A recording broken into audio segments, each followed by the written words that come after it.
just you. Hello, party people, and welcome to the Party of One podcast, the RPG podcast that's built for two. I'm your host, Jeff Stormer, and I'm super happy that you could join me today. This week, I'm joined by Jason Ashley, host of the Too Cool for Tabletop podcast, to play a game of Scarlet Heroes written by Kevin Crawford. Scarlet Heroes is a great game and a huge inspiration for the show itself. It's a retro D&D hack that's explicitly built for the kinds of single-player games that are featured on Party of One, and I'm super happy to finally get to play it on the show. A link to the game's website can be found in the show notes. Just as a quick content warning, while fantastical and pulpy, this episode does deal in some darker subject matter at points. If child death, or undeath, rather, is something that might trigger you, be aware before you listen. And one last thing before we get started. Do you like tabletop games? Do you like me? Do you have a cool thing to promote? Do you not have a cool thing to promote, but you just like playing games? Then send me an email at partyofonepodcast@gmail.com and come on my show. I'd love to have you. Alright, with all that out of the way, I'm going to throw it over to me in the past so I can get things rolling. Take it away, past me.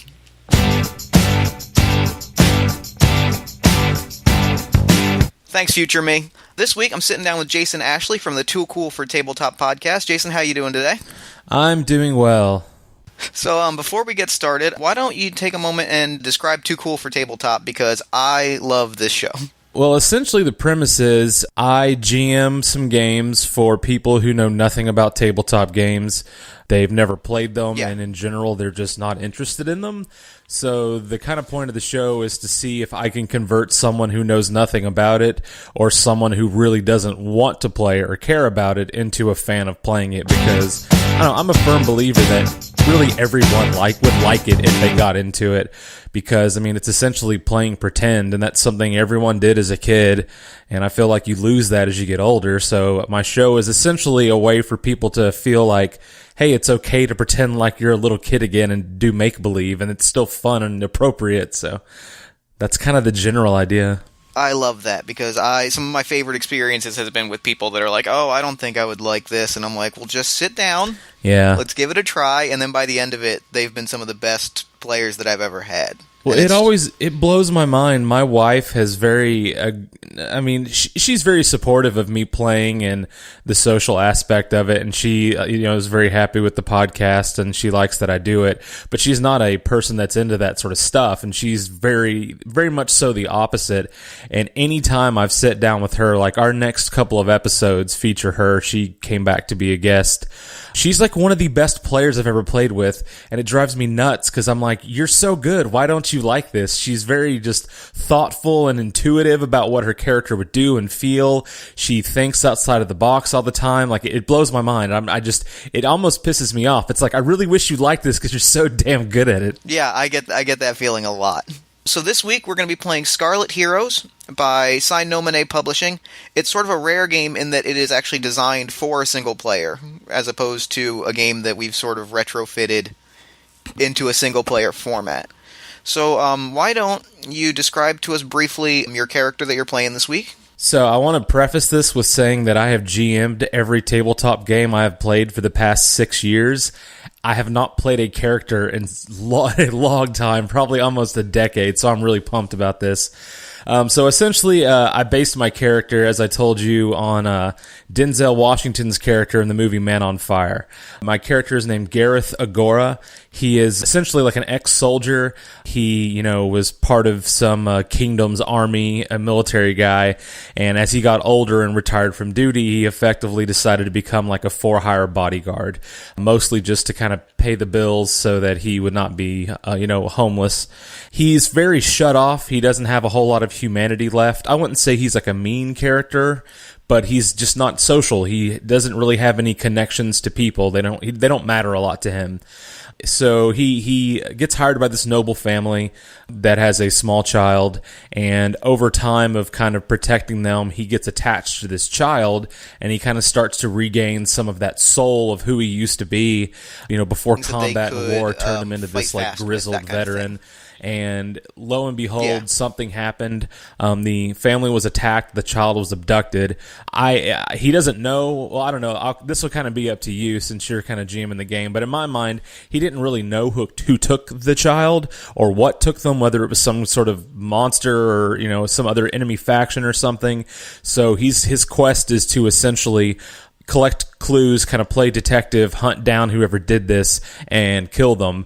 And he doesn't know that if this child is alive or not, but secretly deep down, like, he kind of hopes they are, because, you know, otherwise he's going to get to the end of his journey, and yeah, he's going to kill whoever did this, hopefully, but once that's all said and done, you know, what's left for him? So that's kind of where I'm at with this guy. So let me ask you, how long ago was she taken? I like the idea of this starting, like, almost immediately after. Like, this just happened. Or maybe, you know, in terms of our story, maybe it happened a slight while back and he's been investigating for a while, but... Sure, yeah, okay. Yeah. So you've been investigating it for a few weeks, and we open on the tarnished remains of a bandit camp after a large battle. Okay. As you'd been digging up clues, and you found a name, the Gila Monster Gang. Gila Monster You don't Gang. know quite why they took her, or what they've done after, but you have a name. And even better, you have the name of not a current member of the gang, but somebody who was associated with them around the time that she was taken, so the last few weeks. Okay. So we open on the bandit camp of Dowrin Lashley, former member of the Gila Monster Gang, the people that took her. They tracked this gang down over several days. You found where they had been sort of hiding out. Okay. And we open on sort of the final stages of the battle between you and this gang. So we're going to open on combat between you and the last of the Kings of Diamonds, which is his new posse. It's a sort of a large, open-air encampment, a lot of makeshift deerskin tents and sort of ramshackle huts. Alrighty. Barrels of wine and stolen food scattered about, some small treasure chests that they've stolen from nearby villages. And you stand in a clearing staring down Lashley and 6 of his men. How are they armed? I mean, just at first glance, what are these guys carrying? Not great armor, sort of leather, maybe some scale mail. And then they all kind of have short swords, hand axes, that kind of thing. Smaller weapons. Smaller weapons, things that they could conceal, things that they could fight fast with, that kind of thing. Makes sense, they're bandits. Yeah. Really quick, just kind of delving a little more into my character. I know you've seen my character sheet, but I very specifically gave him a two-handed sword and leather armor. And I kind of envision him as, he doesn't wear heavy armor because he is more about intimidating someone down to not even fighting with him. When he does fight, it's all pure aggression and just, you know, rage and stuff like that. So cool. So that's how I'm seeing this guy. So anyway, so I'm staring down Lashley and 6 of his men, right?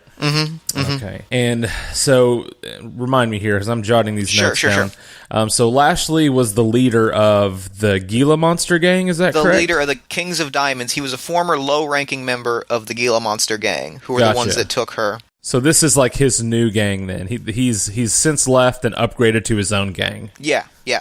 Gotcha, okay. Well, staring them down, I kind of, eye each of them. I mean, are they, like, coming towards me? Are they just kind of waiting for me to make a move? They're kind of circling you, weapons in hand, you know, ready to start brawling, but not quite sure when to make the first move. Gotcha. You've taken out a good number of them already. Okay. These are sort of the last few guys left. All right, so they're a little bit intimidated already.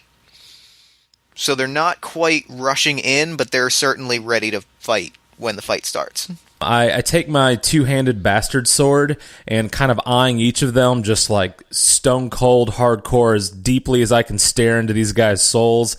I take my two-handed bastard sword and turn directly towards Lashley, and I take the sword and just shove it straight into the dirt between my feet and let go. So it's essentially just standing blade down in the dirt.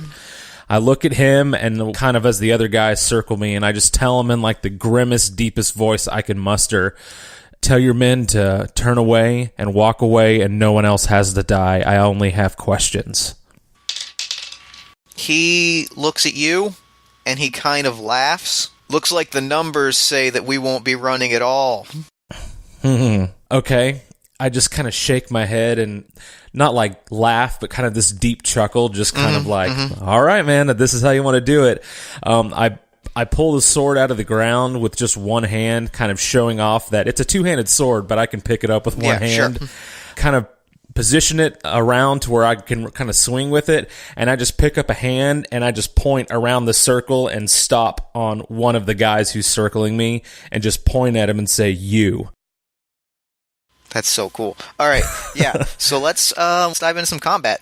Alrighty. So the way combat works in Scarlet Heroes is, since neither side has surprise on the other, you'll always go first. So the first thing you're going to do is roll your character's fray die. This represents like minor strikes. Like a good example is if you picture a Jackie Chan movie, these are sort of the strikes that you're putting on lower ranking guys before you do a cool set piece. Essentially, it's just the assumed little bits of combat that happen between the big attacks and things like that. Yes, exactly. All right, so do I need dice for this, I guess? That would be helpful. Yeah, I guess that happens in role-playing games. Well, I have a whole bag of them here. So my fray die is a D8, right? Yes. All right, let's find it. All right, everyone listening, sorry that I'm not prepared, but it should give you a better idea how my show goes. Usually I'm like, why don't you guys prepare? Put your phones away, get your stuff out, and I'm the exact same way when the tables are turned. Well, I'm finding every kind of die except for a D8. Not always how it goes. Found it. All right. So let's do this. A 1. Super duper. You knock a few guys around, but none of them go down. So now you're going to take a roll of your major attack. Okay. And this is D20? Yeah. All right. Let's hope this is better than a 1. And so correct me if I'm wrong. The way this works, and I'm assuming you're adding it up on your end, I'm rolling a D20. I add my strength modifier. Yep. And then I add their armor class. And if that's 20 or better, I hit them. Yep. And then you also add your attack bonus, which is +1. Oh, super. Okay. So I'm already getting a +2. Let's see. I got a 5. Apparently I'm pretty weary from this battle so far. Yeah, you're feeling it after taking out a bunch of guys. You lay into them, you knock them around, but they kind of are sort of, deflecting your blows, they're blocking your sword, and then Lashley just points at you and says, now get him! And all the guys sort of bum rush you. Super. In the middle of the thing, so I'm going to roll their attacks. Your armor class is 7, correct? Correct. Alright. So that means 7. Yeah. So you weren't able to land any blows on them, but conversely, they're not able to land any blows on you either. They're rushing you, but these guys are sort of green. They're sort of young. They don't quite know how to fight, especially against a trained soldier. Well, I'm imagining too, out of a little bit of desperation, I'm kind of swinging this sword wide and kind of in circles around me to keep them away. So that probably aid in them not landing one on me. Yeah, exactly. All right, cool. So they're sort of brushing them off. So it's your turn again. Okay. So you can roll your fray die. Alrighty. Better than a 1 this time. A 2. All right. Okay. So you take out one of the guys. Okay, good. I'm changing. How do you D8, take him out? I'm taking him out like he's dead after this. Yeah. All right. So as one of them kind of lunges towards me with like kind of this crooked looking rusty dagger. Clearly he's not important enough to have a nice weapon. So he kind of lunges towards me, and I kind of slide a little bit, grab him right about where the elbow is, and hold my sword up and just pull him straight into it, like lengthwise. So it just kind of cuts against his chest and his collarbone, cuts him pretty deep, and I just pull him to the ground in like a pile below me. And as soon as he lands at my feet, I just look at Lashley again, and I point down at the guy, like I imagine I'm bleeding and sweating and just pissed, and I point down at the guy and tell him, 1 down, only 5 until I get to you.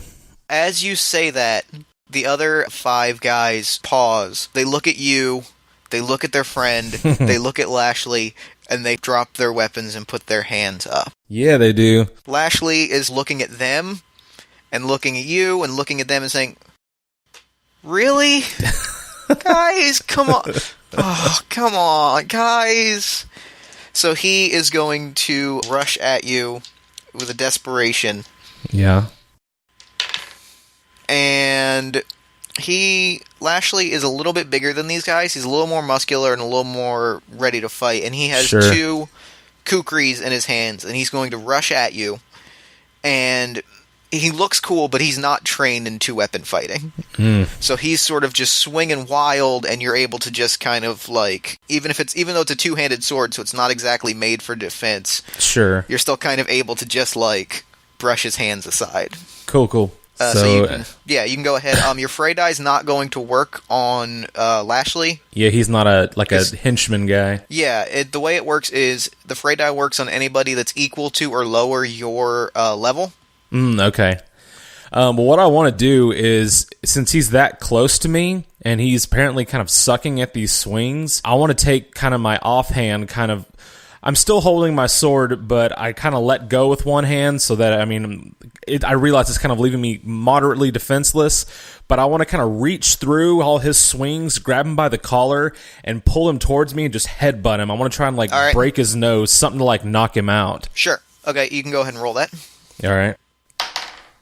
20, yeah. All right, he's out. He is just... Excellent. You take him down, he goes down, he starts crying. Yes. He completely betrays the cold demeanor of a bandit that he has put forth, and it's just like, ow, yeah. hurt. I do love demoralizing people, so that sounds great. So he's kind of got he drops the kukris, he puts his hands up, just, please, I don't want to die, please, I'll do anything you ask, just, you said you had questions, I have answers, I think, maybe. At this point, have all his other men run away? Yeah. They haven't run away. They've sort of just they've had their hands up, and now that he's down, they've all sort of gotten on their knees, hands behind their head, properly. There's no chance of us doing anything. Gotcha. Okay, I want to sheath my sword. Okay. With my not with my offhand, but my my main attack hand, I just grab Lashley by the shirt and kind of pull him up to not face level, but essentially just pulling him up off the ground.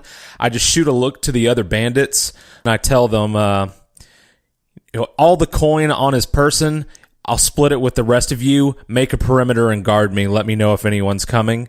And I drag him towards the center of the camp, kind of some place where I can sit down one-on-one with him. Sure.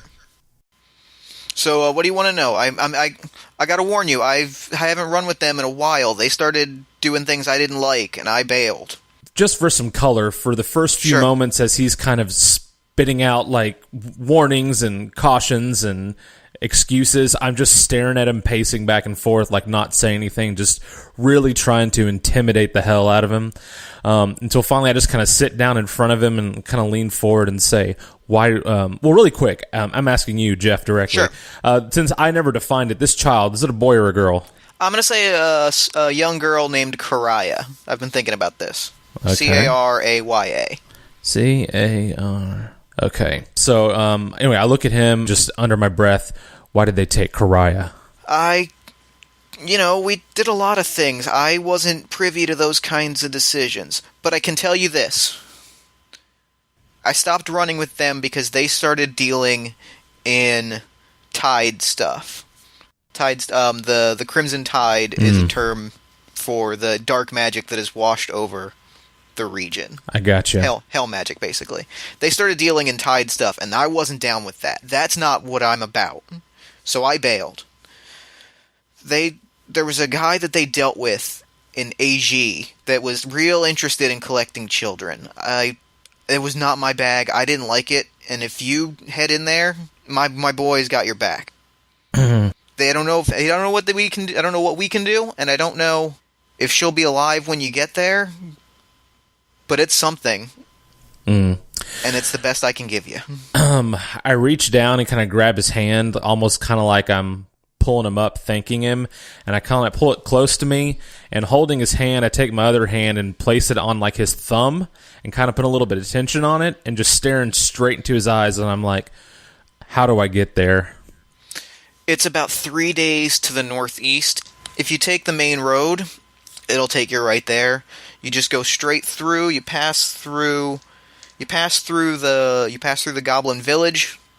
They won't give you any trouble. Once you get there, if you speak to Zig Dolpa, he owns the Cackling Crow. He and I are on good terms. He should give you everything you need to know about it. Please don't break my thumb. I like my thumb. It's opposable. I use it to open things. What was the name of the place? The Cackling what? The Cackling Crow. Crow. And this is in the Goblin Village? This is in the town of AG, which is past the Goblin Village, which is on the way. Okay. As he says about don't break my thumb, I just kind of loosen my grip on it a little bit, and I say, you don't have to worry, I wasn't going to break your thumb. And then while I'm still holding his hand, I just bend it back and snap it at the wrist. Oh, God. I'm essentially trying to get him to scream out, because the way I envision this, we've kind of walked away from the bulk of the group. They've made a perimeter. I've kind of got this guy isolated, maybe in like a little tent or something. I want those men to hear him screaming. I want them to hear him being tortured. He cries out in just the, like, ow! As soon as he opens his mouth to cry, my other fist just clock him straight in the nose. Like, every time he starts to make a noise, I beat him further.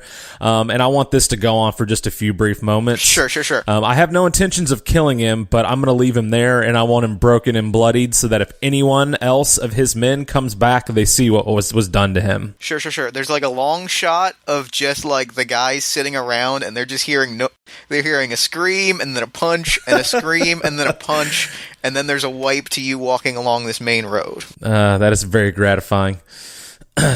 So it's about 3 days, maybe a little bit shorter because it's on a road. You pass through the Goblin Village to discover it's smoldering ruin. Something very, very big and very powerful has just laid waste to this entire village. And you see, as you sort of study it, you see a great deal of footprints. Very small footprints moving in sort of rapid succession around those slightly larger goblin footprints.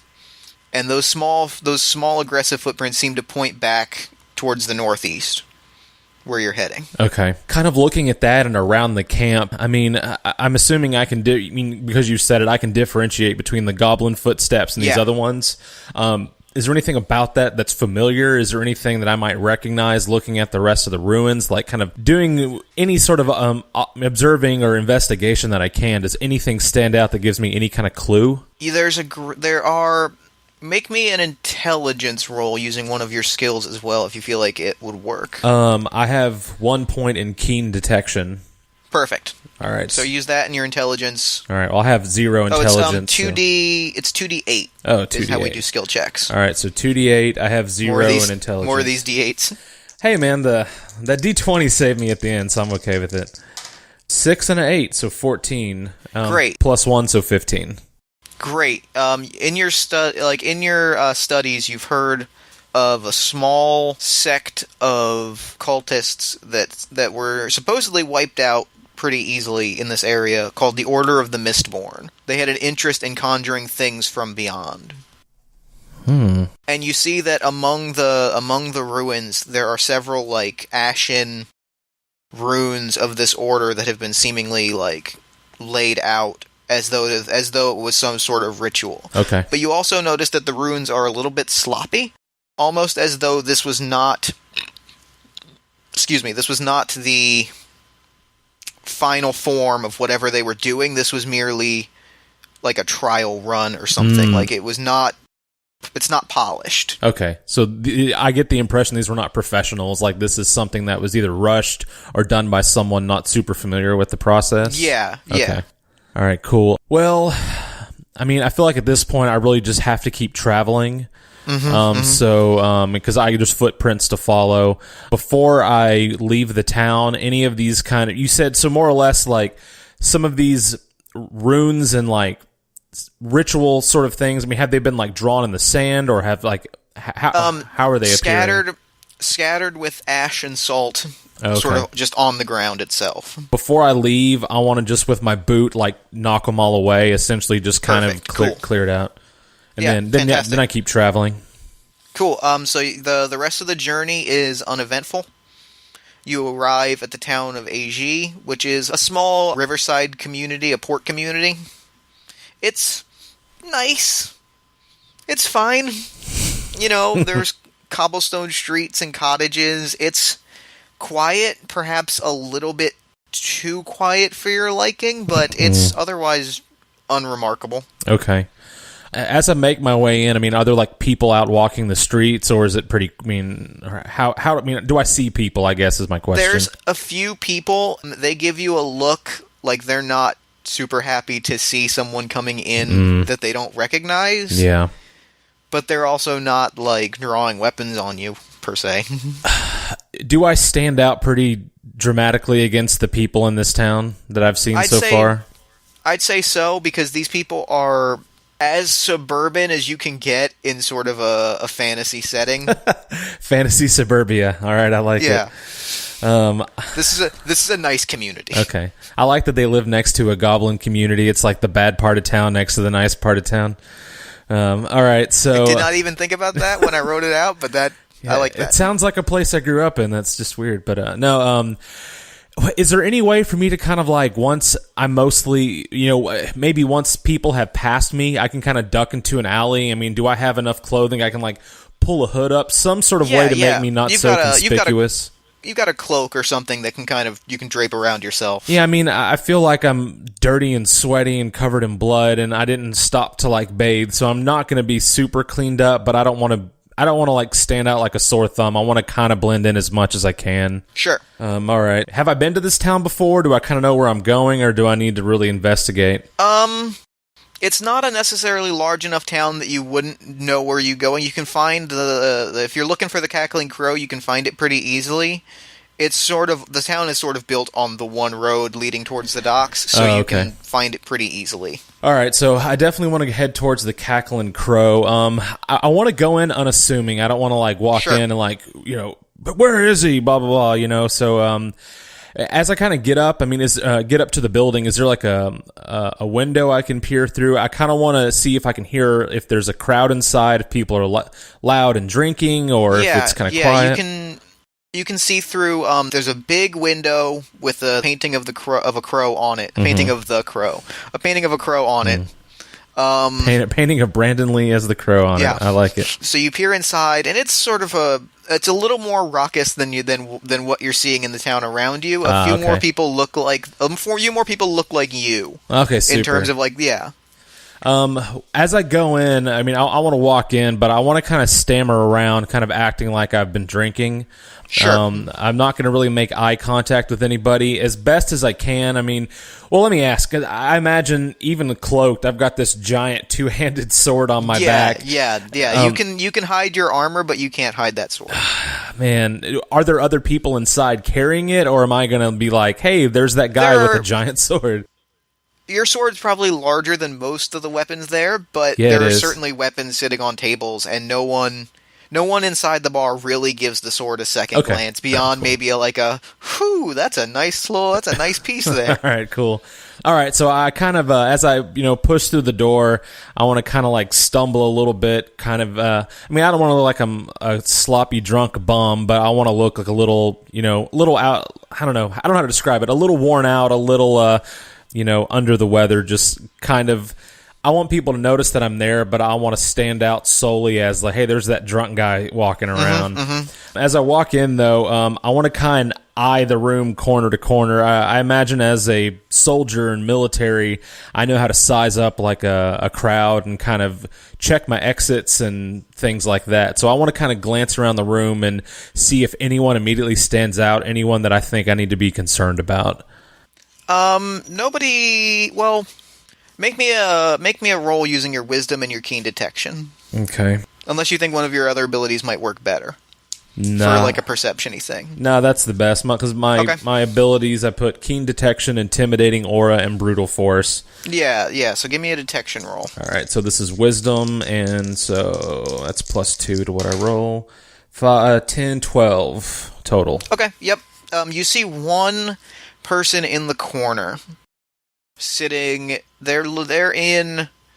Everybody in this is sort of wearing not super different than what you're wearing. There's a lot of armor covered by cloaks, there's a lot of weapons, and then there's one guy in the most aggressively civilian clothes that and it sort of stands out in its normalcy. Gotcha. He's too normal to be there right now. Yeah, he's too normal to be there, and he's almost too normal to fit in with this like super nice community. Gotcha. If that makes sense. Yeah. And pretty much everyone else just looks like a regular tavern patron. Yeah. Okay. Yeah. I want to kind of walk in. I I want to very specifically pay no attention to the guy in the corner. I don't want to approach him directly. So as I kind of walk in, I want to kind of try and stumble through the crowd of people there to the bar.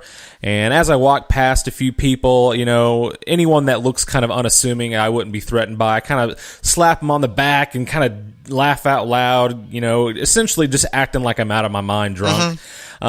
Just kind of wanting everyone to more or less, the idea being, and this is from personal experience, if I've ever been to a bar and there's some drunk guy walking around trying to make conversation with everybody, you try and avoid that guy. I don't want people to want to talk to me. So I want to kind of make my way up to the bar, and when I get up there, kind of call the bartender down. You know what? I didn't note how much gold I have left on my character sheet. We can assume you split some gold with the bandits, okay. So it can be assumed that you have enough for whatever petty cash stuff you gonna. Cool. Well, as I go up there, are there like barmaids walking around taking drinks? There's really just the bar. Everybody's going up to the bar to get their drinks, and then bringing them back to the tables. I'm going to order 2 drinks, just okay. two cups of ale from the bartender. And as he does that, I'm trying to make small talk with him. I'm really sticking to me being this annoying drunk guy deal. Yeah. So he's washing out a glass, and he's rolling his eyes as you chat with him, and he doesn't really. He's like, oh god, this is all too realistic, man. I'm gonna give you 2 more, and then I think that we're done for the night. I just give him a thumbs up and say, "May the gods bless you, my good sir." Yeah, all right, buddy. Gee, I gotta go home. Yeah, this is painful memories for me as well. Yeah, I'm drawing from real life in this scenario here. Same. All right. So do I have the drinks now? Yeah, you have the drinks. I take them, and one of them I just kind of turn my back to the bar, kind of towards my audience, I guess, at this point, and I look like I'm taking a drink, but I still have my cloak and stuff up, so I kind of just pour it. You bring it to my lips, just kind of pour it down me, and just kind of laugh a little bit. Not all of it, but I'm still holding this other cup. I want to slow motion shot of you just pouring the beer on yourself. Exactly. And I kind of stammer back to the crowd again, and I kind of I want to start walking towards the table with the very clean cut, nicely dressed guy. Okay. Does he do anything as I start approaching? I'm trying to be kind of obvious. He is sitting, he's got a drink in hand, he's got a mixed drink, and he's affecting this posture that looks to anyone from the outside like it's just I'm just enjoying my drink, but because you're approaching him specifically and you've kind of had your eye on him, it's way too still and way too affected of I'm not, I'm here to relax. Okay. I want to walk straight up to his table and pull a chair out, and then sit down and kind of laughing and being very jovial the whole time. And I take the other cup and I sit it down and I kind of slide it out towards him. And I still have my hand on the cup. I'm just kind of holding it out in the middle of the table. And I just kind of loudly proclaim, "You look lonely. I need someone to drink with." I'm good. I'm good, thank you. I interrupt him immediately. No. I put my cup down and I start waving my hands around. I'm getting louder and louder. No, good sir. Okay, no, we'll drink. That's, no need to make a scene. Hi, I'm Zig. How are you? I kind of smile and say, "Zig, it's a pleasure to meet you," and I'm still kind of holding the cup out in front of him. He, slowly takes it and takes a sip. Well, as soon as he reaches for the cup, I want to let go of it and grab him by the wrist. Okay. Do I need to make some sort of check to see if I'm... No. He's not gonna... Okay. He's too afraid to put up a real defense. Right. Well, seeing that, I grab his wrist, and I'm assuming he gives me this look of "Oh my god, don't kill me," or something. Yeah. I kind of lean up over the table and pull him a little bit closer to me. And I say, "Finish your drink, get up, walk outside, and wait and find me." And I let go of him, and I walk outside. I'm essentially completely dropping all, pretense of me being drunk. So he, as you walk out, you kind of glance over your shoulder. You see him shaking. He goes for a drink. Most of it hits on his shirt because his hand is shaking too much. You go outside. A moment later, he is in the back with you. Okay. I kind of... I'm being a little unnecessarily rough with the guy. As soon as I see him, I kind of grab him. I'm kind of pulling him around. Gareth is the kind of guy who, at least in this scenario, even his best friend who's going to give him the best information in the world, he'll beat him to a pulp to get the information. He doesn't care how nice they are to him. I love that. So he's kind of dragging him around, kind of pulls him towards an alleyway and kind of pushes him up against the wall and says, Lashley sends his regards. And I just kind of wait to see his reaction. That's what this is about. Okay, what do you want? Because I'm a changed man now. I have a family. I interrupt him and say, what you are is a man with bones that break and bones that I will break if you don't answer every question I have. Do you understand? That is a reasonable bargain. How long has it been since this girl was taken? A few weeks. Maybe like 5-6 weeks. Okay. What was the noble family's name? What, like their last name? Feathercrest. Okay, so I ask him, Feathercrest, what does that mean to you? Some pompous nobles from half the world over. They're of no concern to me. I grab him by the throat and like press him deep against the wall, and I say, what do you know about their daughter? I kind of let go so he can talk, but I'm not happy that he called them something negative. Sure. Little innocent little child. They're of no concern to me. Right now, they are of concern to you because they are of concern to me. A few weeks back, she was taken. I tracked down Lashley, and the information that I beat out of him took me to you, so you need to take me to the next step. This is about the Mistborn, isn't it? I just nod my head looking at him. What do you know, and how do I find them? I can take you to them. I've been trying to... I am a man who deals in information with various extra-legal partners. I have been trying to organize someone to oust these individuals from my town for some time now. That is how Lashley came into my attention. He brushed me off. I suspect if you put the fear into Lashley, as I suspect you did, then that is why he sent you to me. If you help me get rid of these men, perhaps they have an interest in the young, particularly those with noble or magical heritage. I can't promise if she's there, and if she was there, I can't promise that she's safe or alive. I kind of back off of him a little bit, still definitely very present in his face, but I'm kind of letting go of him. I kind of rummage into my belt and pull off the pouch of gold, whatever I had left, and I kind of grab his hand and I put it in his hand. And in a very difficult manner for me, I apologize for the way I acted to him. I'm not like, oh, I'm real sorry. I'm just like, I hope your throat feels better soon. Things like that. And I tell him... It's nothing a drink won't solve. I tell him that we're leaving now. He needs to take me to them immediately. The sooner the better. So the two of you embark.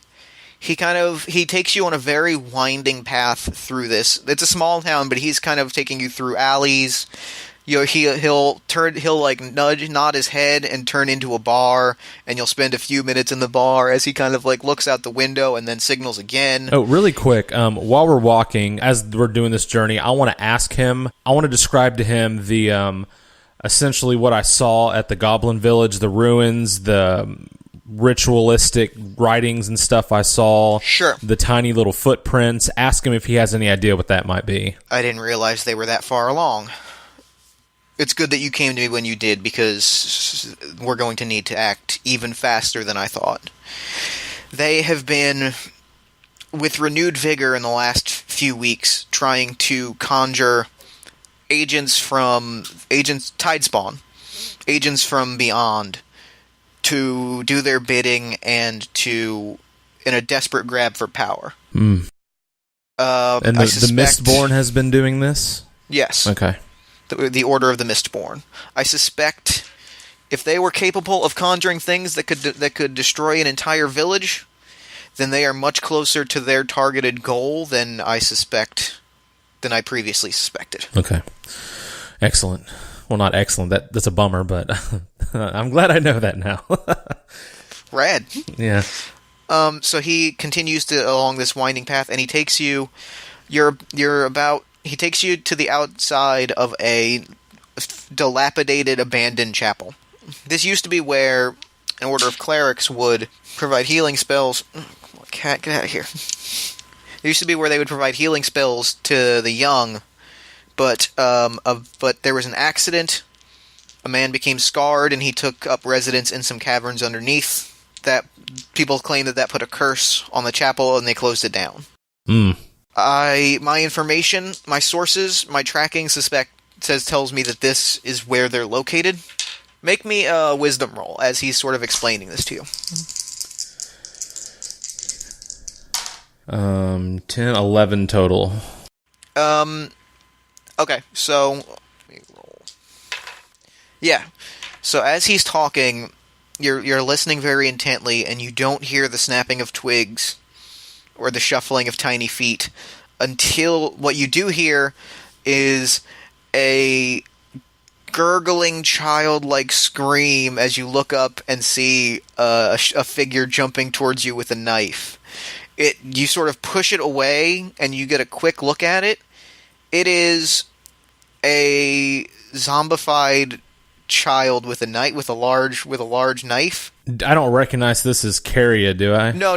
This is just a random child. And then you see two more random children with knives jump at you as well. Is this also from real life? Are we drawing on real life inspiration with the small children with knives? Bar trips in Philly get weird. Apparently, man. I need to come visit, I guess. Damn.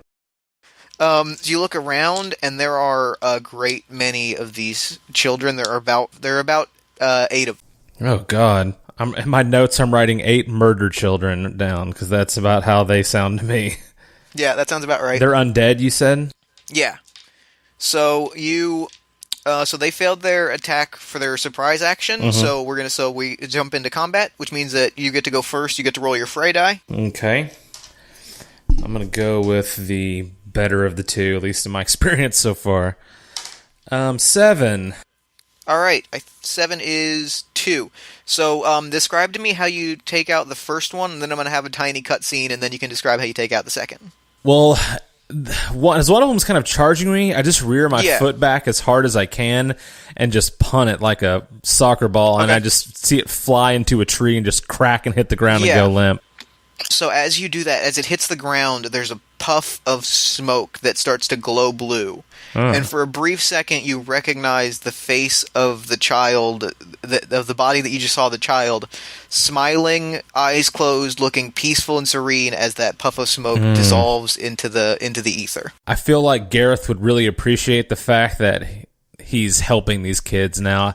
I feel like that goes a long way in helping him feel like a person again. So he's a little bit of relief washes over him when this happens, but only for a moment because he's still, got to get down to business. Sure, and I mess up a second one too, right? Yeah. I imagine once I do that, I kind of, out of the corner of my eye, seeing another one coming my way, and I take my broadsword and kind of flat side out, not trying to cut, but kind of smack it. I just swing and catch it on the side of the head and just kind of spin it around into the ground. Okay. Again, puff of, each one of these comes with a puff of smoke. Mm-hmm. So roll me. Now you can roll your attack. Okay. All right. Okay. Cool. 15 plus my strength and attack bonus. Okay. Yeah. You So you it's hit. 17 then. Yeah. You hit with ease. So roll your D10 damage. I haven't had to roll damage yet. That's exciting. Yeah. The way damage works in Scarlet Heroes is it takes from old school D&D where you have hit dice, but instead of rolling hit points, you have each monster has individual hit, like, so when you deal one damage to a low level thing, that's why it takes them out immediately. 5. That's 2. No, that's 1. That's 1. So you take out one of them. Okay. So there are 5 left. And that one's just a simple, as it's jumping through the air, I just, like a baseball bat, just swing at it and cleave it in half. So they all rush you. One catches Zig, and one catches you. Poor Zig. I forgot all about him. Zig goes down. You take 2 hits. Okay. So two damage. Okay, I gotcha. Okay, Zig is down. Zig is dead? He's down. Oh, it's not dead. Okay. Yeah, you'll have a scene later. Okay. My turn now, I guess? Yeah. Is this another Frey die moment? Yeah. Okay. Yeah. And there are 5 left. I rolled a 7. So that's 2. Okay. That's 2 hits. I imagine there's probably 2 on top. Hold on, I'm going to pull it up real quick.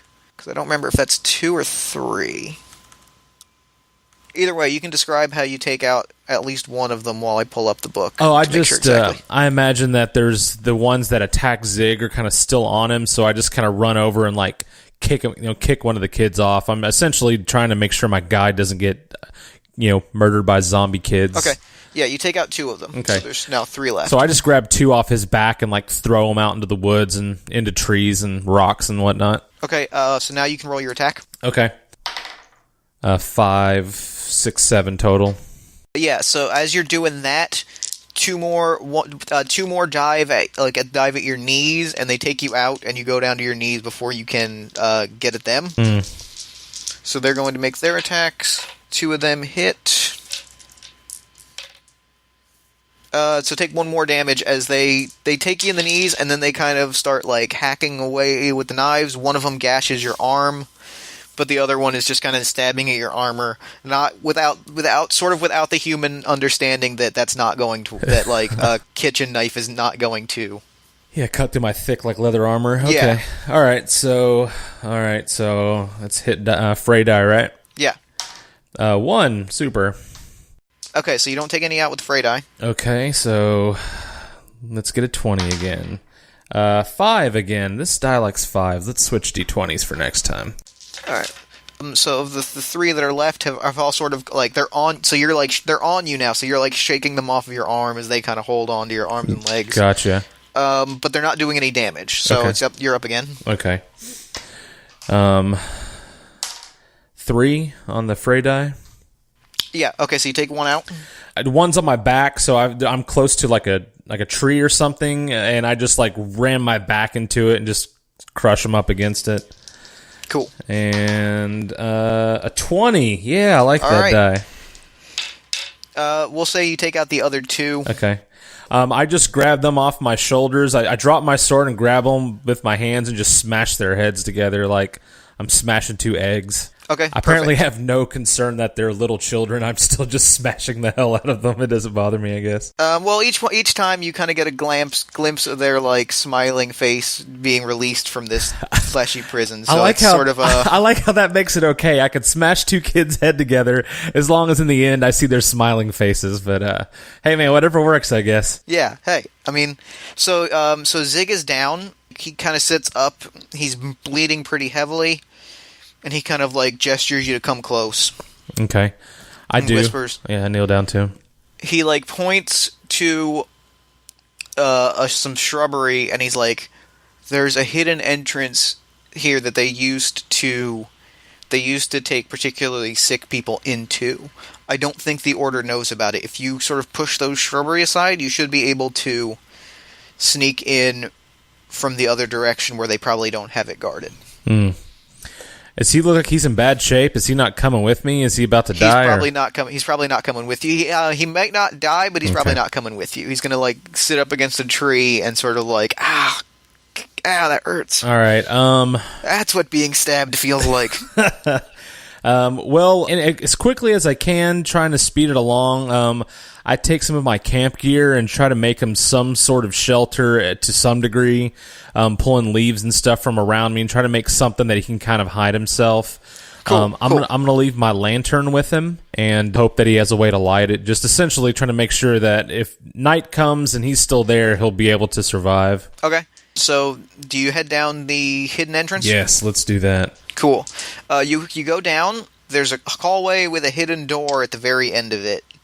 Like, you see the back half of the door, and you can see that it's supposed to look hidden from the other side, but you can tell that it's a door because it's the only place that this hallway leads. Gotcha. I want to listen up against the door and see if I hear anything on the other side before I just barge through.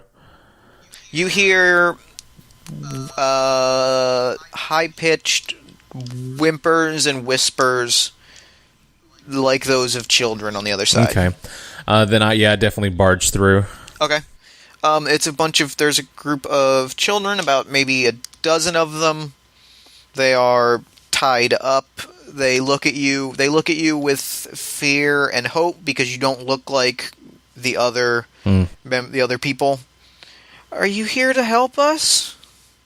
Are they like chained up or in cages or anything? They have their like hands tied and almost just seeing this just sets my teeth on edge, like makes my blood boil. Like without even answering the question, I just immediately start pulling the ropes off of them, trying to free them. Each of them, as you do it, kind of runs about through the way that you came, gives you like maybe a hug or a peck on the cheek, and then like runs. And they're like, "Thank you." As before the last one, well, are they all about the same age, or they're varying ages? Yeah, they're like 10 to 12-ish. Well, I look for what I perceive to be the oldest, calmest one there before they run out. There's one that's about 14, yeah. I ask them, is there any other place where they're holding children? And I ask if he knows anyone named Carria. I don't know any Carria. This is where they would bring all of the children. I've been here the longest of anyone. This is where they would bring us, and then they would take us back out, and he points a large open doorway to what you can see like is a big open expanse. Like a big open underground expanse. They would take us out that way, but they would bring us in here. They would bring us in here. What are they doing? What have they been doing to y'all? Something magical. Beyond that, I'm not sure that I understand it. I am a child. Yeah. I like that the kid says, "I don't understand. I am a child." A wise child. Apparently, pointing the direction where he told me they took them, I ask, what is that way? What lies there? What can I expect to find? The summoning chamber. No, that sounds good. Is it dark? I'm not asking him. I'm asking you. Like, can I see? It's fairly poorly lit. There's a few. You can see the hum of torchlight or the soft glow of torchlight in there, but it's still probably too dark to get a clear visual. Okay. I thank the kid. I tell him, get to safety. Make sure the other kids, because they're, I'm assuming they're a little bit younger than he is. Essentially, he needs to be the man. He needs to take care of them, make sure they all get back. Tell the authorities and send everyone you can. Send any willing adult armed this way. I can do this. All right. So I pat him on the back and send him on his way. Yeah, okay. He runs out, like he's like, there's a few kids straggling, and he kind of pushes them like, we gotta go now, this is it. So that you kind of see them go off, they seem okay. Okay, alright, cool. So I guess I'm gonna kind of start heading that direction that he pointed. You said it's like kind of like an archway that leads into like a dimly lit hall or something? Yeah, you take you head in. Is it like a big, huge room, or like just a hallway? It's an archway with like a short foyer-ish hallway, and then there's a big open room. And listening that way, do I hear or see anything? I know it's kind of dimly lit, but is there anything immediately I notice? As you look, you start to hear the sounds of chanting that are sort of echoing in the hallway, coming from both sides of the room. So like the far left side and the far right side, you hear chanting coming from both sides, sort of approaching the center of that big room. At this point, I feel that Gareth is kind of... he just saw these kids that were tied up, and, he's pissed. He's just very anxious to find her. He's kind of throwing caution into the wind. Before he heads all the way down that tunnel, I want to take one of my flasks of oil. Okay. Crack it open and pour it all over my blade of my sword. Okay. And then, since I don't have a lantern anymore, hit that flint and steel a few times until my sword is essentially flaming. Until it lights up? Yeah. That's awesome. That's exactly why I put that in my inventory, because at some point in this campaign, I knew I wanted to have a two-handed flaming bastard sword, because that just sounds badass. That is the coolest thing. Okay, so you've burst into the room. Yep. I'm just going in. Yeah, I'm walking in T-1000 style. Like, I'm just not scared. I'm just there to kick ass and take names. Kick ass. All right, so you go in. There's about 4 men in robes with sort of ceremonial knives. One of them has a book. He is in much nicer robes than the others. They look at you. Three of them look at you, look at their daggers, look at you, look at their daggers, drop the daggers, and run. Excellent. The one with the book looks at you, looks at the summoning circle, and starts laughing. I don't know how you found out about this, but it is too late. I'm assuming I don't see this little girl anywhere. No, she's not here. I just charged that guy with the sword up over my head, like I am just full blood rage charging at this dude. Okay. You charge him, you bring the sword down, he goes down, but as he does, you see that his blood drops into this carved out circle and the symbol of the Order of the Mistborn. Son of a bitch. And he lets out his last words, "The Horrigal comes." Great. You hear skittering from all sides as dozens of these little demon children that you've been fighting sort of crawl out from the walls on all sides. They crawl into the circle and they start... their form starts changing. It starts becoming less... They sort of turn into this strange gaseous form and they start swirling together.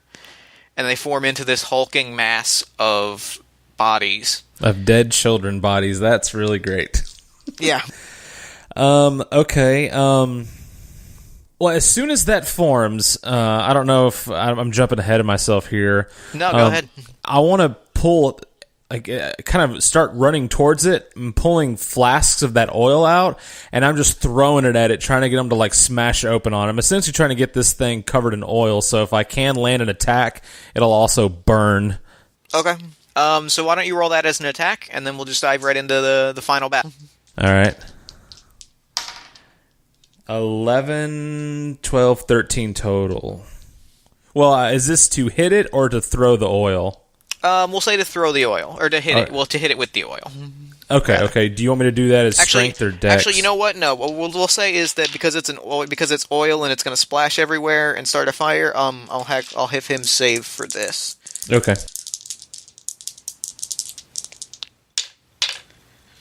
Yeah. So it catches fire. Okay. But you see that it's sort of just standing there and not even reacting to the fact that it is burning.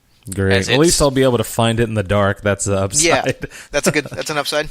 And I'm going to describe how this thing looks. It's sort of got these big, oversized, hulking arms and legs. Mm-hmm. But they're all kind of connected to just this oversized, its entire torso is made up of a very angular, very demonic-looking face. Mm. And it does not have where a head would be. It just has the large head, torso, and then arms and legs. And it has some webbing under its arms. Okay, all right. And now it is on fire. Yay! As though it needed to be any scarier. Yeah, great. So what next? Is it wearing clown makeup? How more terrifying can this thing be? What it's going to do is it's going to tell you that it knows you from somewhere, but you don't remember it, and you have to have a conversation with it. No, it's going to rear up, and it lets out a bellow of fire of its own. Great. So I'm going to ask you to make a saving throw, which would be 2d6 plus your level plus any relevant skill modifier. The difficulty is 15. So I'm rolling 2d6 plus dex plus, what was the other? 2d6 plus dex plus your level plus a relevant skill modifier. Oh, I have no skill. I have no traits or abilities to aid in that. So we'll call it brute force because we can say that you're just sort of punching through it.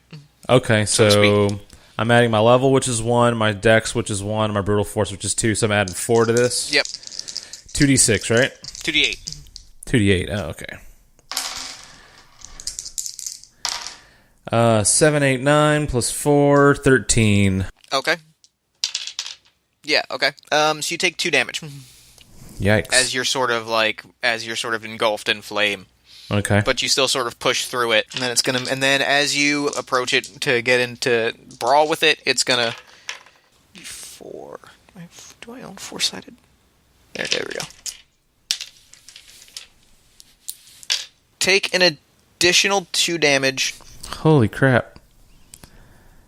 I only have 2 left. This is getting... I should have specified that you should have healed after the bandit fight. Oh, Just because okay. it's been a couple days. Well, so I think you're up to like I 2 didn't take any damage in the bandit fight. Oh, I thought you did.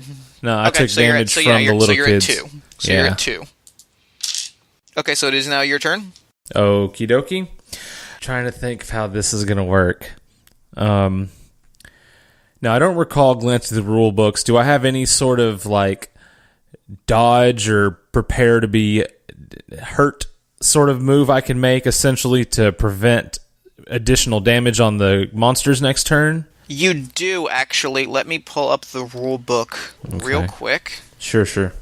Because there's a mechanic for defying death. Okay, yeah. So if you get to 0, you can always defy death, and I believe that gives you back all of your health. I'm trying to think of some creative way to do this without just getting murdered. And so even looking at this monster that is made up of a bunch of, zombified children, I have seen no sign of this girl that I'm looking for at all. No, you see no sign of her. Okay. I'm trying to think of a creative way to use the other guy's body who I killed when I walked up to. Can I just strap him to me with rope and make a body shield made out of another person? Is that a feasible action? I will say you can throw him at the monster. So if you make an attack with your standard damage, if successful, it eats up his turn. All right, cool. That feels like a fair trade. Well, then I do that. Cool. Taking these 2 big hits from this thing, I kind of turn back towards the guy who I killed, who I imagine is pretty cleaved from like his neck down to his like midsection. So I drop the sword for a second. Luckily, it's flaming, so I'll be able to find it. And I grab the guy essentially by his legs and just alley-oop and spin him around and hurl him at that monster. Okay. Roll your attack. I'm really hoping for a good one here. 17 plus... Do I add anything to that? Just your standard attack bonuses. But you do hit. Okay, cool. I can say that. Okay. So roll your standard damage. Say roll your full d10, and then we'll say you can follow up with whatever other attacks you'd like to. I rolled a 6. So that's 2. So you do 2 damage. And then my turn again? Yes. As it eats up his turn. His turn is grabbing the parts of this cultist's body and just shoving them in his mouth and devouring them. Of course. Okay, because I'm so close to death here, I'm going to be a little more brave. Fortune favors the bold. Yeah, as I hurl that body, I grab my bastard sword. I unspool some, like I have 50 foot of hemp rope on me. I kind of unspool some, and while the thing is distracted, kind of eating this body, I'm running at it.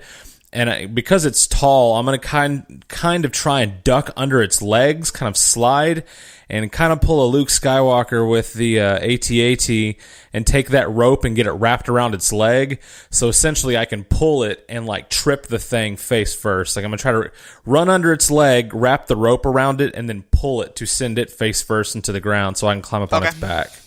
Okay, fantastic. All right, let's see.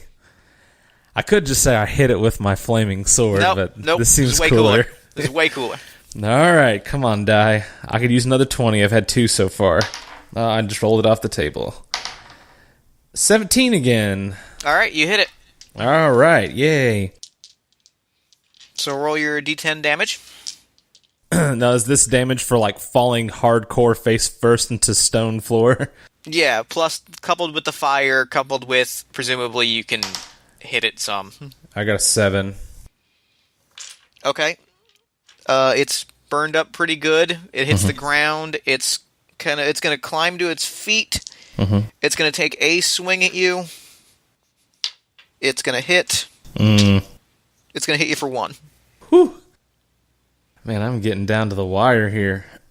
So I'm like broken. Well, it is bleeding as well. It is struggling to stand, There's blood or some sickly black approximation thereof pouring out of its mouth. All right. It's drunkenly fighting at this point, where it's just wide swings and... Okay. Well, because I'm assuming I'm standing face to face with this thing, and its face is about as tall as I am, I want to take my bastard sword and essentially like flip it to where I'm holding it upside down, and just raise it above my head and try and shove it like deep into its mouth. Like I'm trying to shove it straight through the midsection. And I rolled a 5. Oh no. 5 plus 2, I guess. Unless I'm adding brutal force. Hint, hint, wink, wink, nudge, nudge. But I think I'm going to say you are not, but I am going to roll. I'm going to roll for fire. Okay, super. All right. It is also down to its last life. Oh shit. Okay. All right. Whew. So it's 1 and 1. I really hope I dodge whatever he throws at me next. You do. You manage to. Well, he connects, and he sends you flying into a wall. You hit the wall, you land, but you land in the Terminator pose, where you've got the one hand on the ground, and excellent. You look it up at him. Of course I do. Do I still have my sword? Did I drop it or anything? It lands, it flips several times, and it lands right in front of you. Yeah. Like plunged into the ground like it was with the bandits earlier.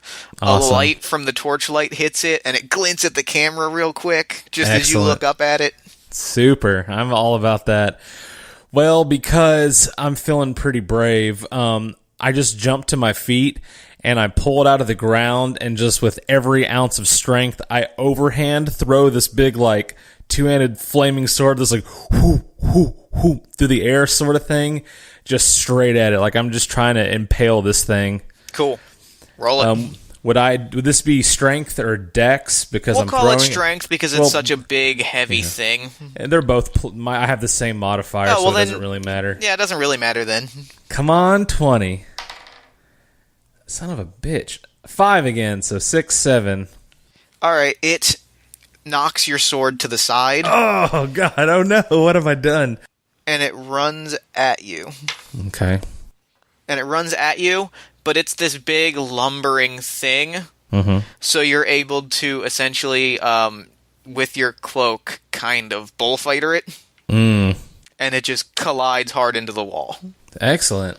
And the whole building now, everything around you has started to shake and wobble with that impact. Between you hitting the wall and it hitting the wall, everything around you is starting to shake. This whole structure is not long for this world. Gotcha. And my sword has been thrown elsewhere. I'm assuming I can see it because it's on fire, but it's... is it close enough that I can get it and get back to make an attack? I'm going to say no. Okay. Well, let's keep being brave. I've got more rope. Okay. And this thing has its back to me. I'm assuming it just charged into the wall. While it's kind of disoriented, I'm going to take that rope and kind of throw it over it, trying to climb up on its back, kind of lassoing this thing. So essentially, I'm going to try and position this thing to parts of the roof start falling. I can get him underneath it and then like jump off. So perfect. That's awesome. I'll make my attack. 15, 16, 17. You hit it. I'm going to say roll 1d8. We'll say 1d8. This is damage? Yeah. Okay. As long as you don't roll a 1. I rolled a 7. He's gone. Oh, the thing crushes him, and he falls backwards on top of you, and you're sort of initially pinned to the ground. But with your prodigious strength and your brutal force, you're able to throw him off. And as you do that, like, he kind of, in the same way that those children did earlier, he starts to, like, smoke and smolder and dissolve into nothingness. As you hear this cherubic chorus of singing and, like, glowing light as he dissipates into nothingness. Nice. But as that happens, like, the collapsing roof gets a fever pitch. So I'm going to need you to roll a skill roll to just make a blind dash either forward or backwards to get out of here as the thing collapses. Alrighty. And this is 2d8? And we'll say the number is 11. Okay. Am I using my dex to run? Yes. So plus 1. So plus 3 total. I rolled 6, so 7. So my 9. total. So what's going to happen now is you're going to defy death. Yo, boy. If I'm going to roll this d4, if it puts you to 0, if it deals you, yeah. So you retain your 1 health. So what happens is it's collapsing, and you're sort of you're underneath it, and the roof is collapsing, and you sort of shrug them off, but you see that the doorway is there's rocks falling to seal the doorway to seal you in. Okay. But at the last moment, you hear the voice of Karaya, and you remember you know that your search is not yet over. So you're able to just grab this one giant boulder and throw it to the side. And you see, as you do that, you get you glimpse down, and you see the book that cultist was holding, and you see a list of names in it. So you kind of kick it up, grab it, and run. Okay. You make it out, and you make it out just as the town guard, led by this brave 14-year-old child. That's a good kid. I like that kid. This kid's a good kid, right? He comes out, they've all arrived, and they see you battered and broken, but still standing, as you sort of slump next to your friend Zig with the ledger in hand, and you can look through the list of names. Okay. You go through it, and it's a list of all these different. You recognize some of the names as noble families, and some of them as noted wizards and mages. Okay. Karaya's not on there. So for whatever reason they took her, they didn't give her to these people. Okay. You can't say that she's safe yet, but at least she wasn't here for this. Yeah. So, I'm assuming that's some sort of relief to Gareth, because, she definitely wasn't one of the kids that he let escape. Yeah. But it also means she wasn't one of the kids that he just caught on fire and let get crushed by a bunch of boulders. But wow, all right. So yeah, he may not have found her, but at least he knows that she wasn't here, and he knows that she's still out there somewhere. So his search continues. But at least he saved these children this time. I'm sure he feels pretty good about that, but being that he is a very singular-minded sort of man, I feel like before he even rested up from his moments away from death, he's already ready to go and keep looking. That's the kind of guy Gareth is. As he's getting ready to leave, Zig with a cane now. He walks with a cane, greets him on the outskirts of town. You could stay. We could use more men of heroic stature like you. The people around here quiet and comfortable, but we could use a man like you here. He just, without even thinking about it, he just shakes his head. Gareth just shakes his head. He's got a job to do, and since if no one else is going to do it, he's the man responsible. I wish he smoked so that way he could take a cigarette and just flick it and walk away like a Clint Eastwood style, but walks off into the sunset. Yeah, that's the kind of guy I see him as. He's like Clint He's like Clint Eastwood mixed with what's that guy's name? Russell Crowe. That's how I envision this guy. That's perfect. Yeah. So he walks off into the sunset as his new friend Zig watches him. He looks, and there's a brief moment of calm as he walks off into the night. I dig it. And that's game. I dig it, man. That was pretty cool. Oh, that was so much fun. Yeah, like I said, I don't know. It was awesome because, as I said before, man, it's been so long since I've gotten to play a game, and I was at no point was I nervous. I was just I really hope I remember how this goes. But it's a lot easier to play a character than it is to run a game. I miss the simplicity. I get that. Yeah, I did no prep. I sent you a character sheet earlier in the week, and then I just waited until today. That's all I had to do. It was really awesome. Well, that was a lot of fun. Yeah, man, I had a blast. So thank you so much for coming on the show. Where can people find you on Twitter, find the podcast, etc., and so forth? You can go to toocoolfortabletop.com, and that's not the number 2 or the number 4. It's all spelled out, toocoolfortabletop.com. You can listen to the podcast on iTunes, SoundCloud, Stitcher, TuneIn, pretty much any place where you can listen to podcasts. And on Twitter, I am TCFT Podcast. I don't know if you can hear my dogs fighting in the background of this, but they're fighting right now. Anyway, Twitter, Instagram, and Facebook, it's TCFT Podcast. Starting in January, we're releasing an episode every Monday. And my dogs are barking really loud right now, so I apologize about that. That's all good. I've been dealing with my cat this entire episode. Gotcha. Well, I feel like sometime in the future we've got to see the further adventures of Gareth Agora. I want to see what happens with this guy. I agree. Well, thank you so much for coming on the show. It's been a blast having you. Yeah, thanks for having me. I'm going to throw it back to me in the future so that he can wrap things up. Cool. Future me, why don't you take this one?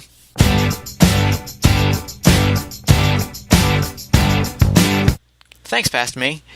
And a super, super thank you to Jason Ashley for coming on the show. Be sure to check out Too Cool for Tabletop. It is a super fun show. Meanwhile, if you like this show, consider giving us a review on iTunes. iTunes reviews go a long way towards helping people find the show. Speaking of, special thanks to Dargan Lord, our first reviewer and our first 5-star review. You can also follow the show on Twitter at PartyOfOnePod, and like the show's Facebook page at facebook.com/partyofonepodcast. Party of One Podcast is produced by Jen Frank and Jeff Stormer and edited by Jeff Stormer. All music for the show comes from the song You and Me by Tally Hall. Well, that's it for me, so thank you for listening, and I will see you again down the road.